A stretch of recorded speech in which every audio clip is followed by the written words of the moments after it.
আজকে তোমাদের জন্য রেশিও কোএফিসিয়েন্ট থেকে একটা খুব ভালো একটা অঙ্ক, এটা পরীক্ষায় খুব আসে। তো দেখো এটাকে কিভাবে করবো। দেয়া আছে এটা ইজ ইকুয়াল টু এটা ইজ ইকুয়াল টু এটা ইজ ইকুয়াল টু 1। এটা যদি হয় তাহলে দেখা হচ্ছে এটা প্লাস এটা প্লাস এটা ইজ ইকুয়াল টু 1। এটা আমাদের প্রুফ করতে হবে। তো এটা কিভাবে করবো, যা ইনফরমেশন দেয়া আছে আমাদের সেখান থেকে আমি আগে কিছু একটা করি। দেখো a square by b plus c is equal to 1, তো বা a square is equal to, দেখো এই যে পার্টটা আছে এই পার্টটা এখানে বাই আকারে আছে, তাহলে ও পাশে গেলে কি হবে, গুণ হবে, আর 1 এর সাথে এটা গুণ করলে এটাই হবে, তাহলে এটা হবে b প্লাস c। তো সেম ওয়েতে আমি এটা কি করব, b square by c plus a is equal to 1, তাহলে b square is equal to কি লিখতে পারি, c প্লাস a লিখতে পারি। একইভাবে এই পার্টটা ইজ ইকুয়াল টু 1 লিখব, c square by a plus b is equal to 1, তাহলে বা c square is equal to a plus b। Clear? তাহলে যা ইনফরমেশন আমাদের দেয়া আছে সেটা থেকে আমি এগুলো বার করে নেব। এবার আমাদের প্রমাণ করতে হবে এটা ইজ ইকুয়াল টু 1। তাহলে লেফট হ্যান্ড সাইডের পার্টটা টুকে নিয়ে আমি এখানে, ঠিক আছে, লেফট হ্যান্ড সাইড কি আছে দেখো, দেয়া আছে 1 by 1 plus a plus 1 by 1 plus b plus 1 by 1 plus c। এটা ইজ ইকুয়াল টু 1 প্রুফ করতে হবে। তো দেখো আমি a স্কয়ারের মান বের করেছি, তাই তো?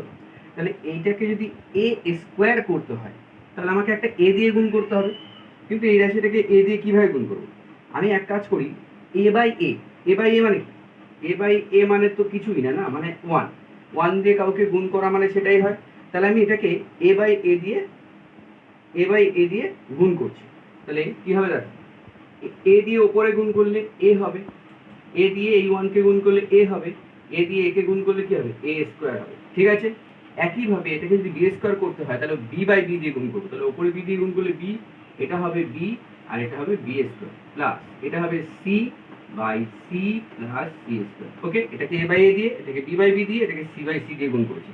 ওকে, আচ্ছা এইবার আমি a লিখলাম বাই a প্লাস a স্কয়ারের মান দেখো আমি বের করেছি, a স্কয়ারের মান কত, b প্লাস c, তাহলে এখানে b প্লাস c বসিয়ে দিলাম প্লাস b লিখলাম b প্লাস এটা দেখো b স্কয়ার মান কত, c প্লাস a, তাহলে এখানে c প্লাস a বসিয়ে দিলাম প্লাস c লিখলাম বাই c প্লাস c স্কয়ারের মান কত, a প্লাস b, এবার একটু ভালো করে লক্ষ্য করো, এদের যে হরে সবার সেমই আছে, a plus b plus c, a plus b plus c, a plus b plus c, সবার হর কিন্তু সেম। তাহলে এলসিএম যদি করি তাহলে এলসিএম কিন্তু a plus b plus c হবে।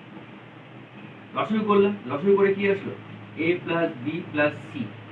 এবার এর নিচে a plus b plus c আছে, তাহলে একে কিছু দিয়ে গুণ করার দরকার নেই, তাহলে এটাই বসে যাবে, অর্থাৎ এটা a হবে প্লাস এখানেও দেখো a plus b plus c আছে, তাহলে এখানে এটাই বসে যাবে, b বসে যাবে প্লাস এখানেও দেখো a plus b plus c আছে, তাহলে এটা c বসে যাবে।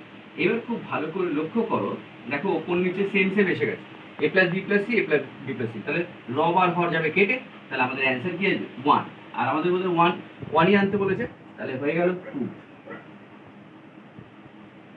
এই অঙ্কটা খুব ভালো অঙ্ক, ভালো তোমরা প্র্যাকটিস করবে, এটা পরীক্ষায় তোমাদের আসে, কিন্তু এটা তোমাদের 3 মার্কস ক্যারি করে, তো 3 মার্কসের জন্য একটু ভালো করে প্র্যাকটিস করো, আপকামিং এক্সামে এটা আসতে পারে। ওকে, চলো ভালো করে প্র্যাকটিস করো।